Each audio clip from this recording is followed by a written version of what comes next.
Hello YouTube, Salivate Metal here, and what you're looking at is a publication called The Numismatist, which is published by the ANA, and it was sent to me by Baggins, who is an ANA member, but most of us don't have a membership to ANA, so I'm going to go ahead and read this entire article that's very interesting. It's called Rescued Rarities, and it talks about how the U.S. government has recalled gold coinage in the early 30s, and many valuable items were recovered and preserved for posterity.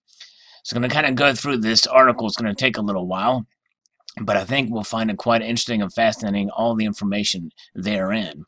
So during the early 19th and 20th centuries, it was common for banks to exhibit a modest collection of coins and currency. Bankers in small cities and towns understood their customers' attraction to unusual kinds of money. In regions known for mining or agriculture, this displays also included samples of ore, silver bars, or gold coins from faraway places where local beef or grain was sold. These exhibits usually included metals from the United States, sometimes other countries, especially if bank officers had been traveling internationally. Among the largest bank collections were those of Chase Manhattan Bank and the Bank of California, home to hundreds of gold coins, bars, ore samples, and documents relating to the state's mining history. In the late 50s, the latter collection was contaminated by fake Western assay bars and other fraudulent material. Commercial banks were not the only financial institutions to possess numismatic collections. Several Federal Reserve banks had coins and paper money on display to educate visitors as well. The most prominent of those were the San Francisco, St. Louis, Minneapolis, and New York branches. Surrendering gold. Among the executive orders and Treasury regulations relating to gold in 1933 was legislation that required banks to ship the gold coins and bullion to their local Federal Reserve Bank. For financial institutions with educational coin collections, this presented a problem similar to the one faced by citizens who owned gold issues. Did everything have to be turned in, or were numismatic collections exempt? The earliest example of correspondence to the subject was a letter dated January 24th, 1934. And here we can see the infamous executive order from May 1st, 1933. In the letter dated January 24th, 1934, from William B. Geary, governor of the Federal Reserve Bank of Minneapolis, to Earl Bale as Assistant Secretary of the U.S. Treasury. In our reception room between Federal Reserve Agent John Payton's office and mine are two trays containing samples of currency of all the various kinds and denominations in circulation, with the exception of large bills and a collection of the currency and coins not being currently circulated, going way back to the shin plasters, the dollar gold pieces, and spinner notes. Included in this collection is about $175 of gold coins and somewhere around the same amount in gold certificates. If, as and when you take the gold and gold certificates away from us, will we be permitted to retain this as a collection numismatically valuable? While some of these may not be valuable from a collector standpoint right now, they certainly will be in a few years from now. I shall appreciate your advice in regards to this. After waiting several days for response, but hearing nothing, Geary sent a follow-up telegram to Treasury Secretary Henry Morgenthau, Jr. We have in our reception room two cases containing samples of all forms of currency issued since 1863 and sample coins of both silver and gold. In the latter class are about $175 in gold coins, which we neglected to turn in response to your wire. May we keep those as a collection. Of course, the 50-cent, $1, $2.50, and $3 pieces are already recognized as a value to collectors and others soon be rarities. From the correspondence, we learned that the collection contained items dating from 1863, and it outlines those. No mention was made of the gold certificates. Much as hobbyists wondered about these holdings, and Treasury agents expressed confusion about which gold coins were valuable or constituted a collection. The Minneapolis Federal Reserve Bank was uncertain about what to do and did not send the gold coins for destruction.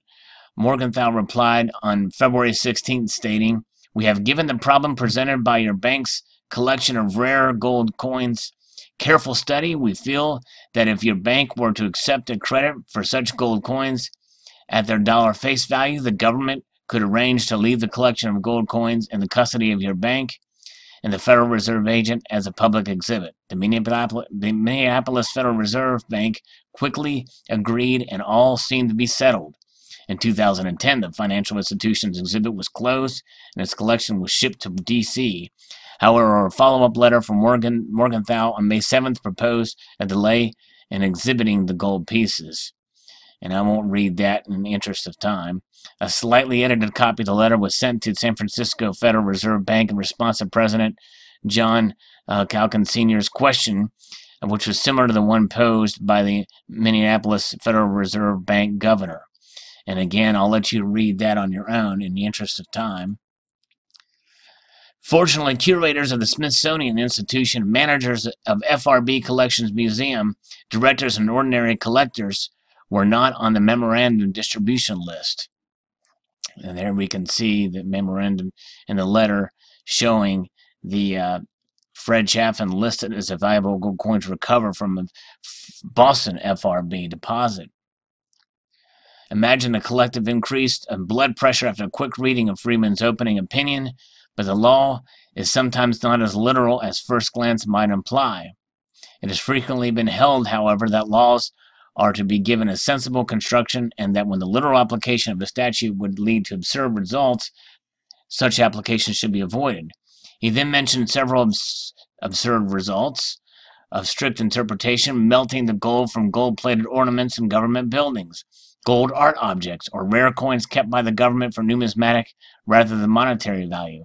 He also noted that privately owned rare gold specimens were not required to be delivered to the government under any of the executive orders. Why then should the federally owned rare coins be subject to different understanding?